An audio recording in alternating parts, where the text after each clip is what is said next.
Et on parle ce matin dans cette revue de presse d'un possible rapprochement entre le Maroc et l'Algérie. Et selon Observal Algérie, la nécessité d'un rapprochement entre les pays du Maghreb a été évoquée par le chef du gouvernement marocain, Saïd Eddine El Othmani, dans un entretien accordé à France 24. Et pour le dirigeant marocain, la construction de l'Union maghrébine ne peut se faire qu'avec la participation de tous les États du Maghreb.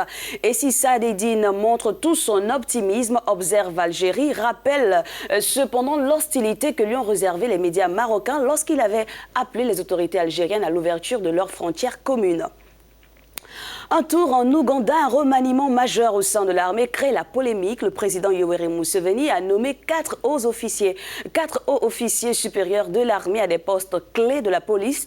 Un geste interprété comme une préparation aux élections de 2020, souligne de East African. Et pour la société civile ou encore l'opposition, ces nominations ont pour but de militariser sa police, ce qui pourrait conduire à l'impunité et à la brutalité contre les Ougandais. Et pour certains, il s'agit juste d'une prise de pouvoir systématique du président Museveni. Et on termine au Cameroun. Les premiers éléments de l'enquête dans l'incendie de la société de raffinage sont désormais connus. Et selon le rapport de la commission d'enquête, le préjudice est estimé à 287 milliards de francs CFA. La Sonara de Limbé a essuyé d'importantes pertes techniques et financières.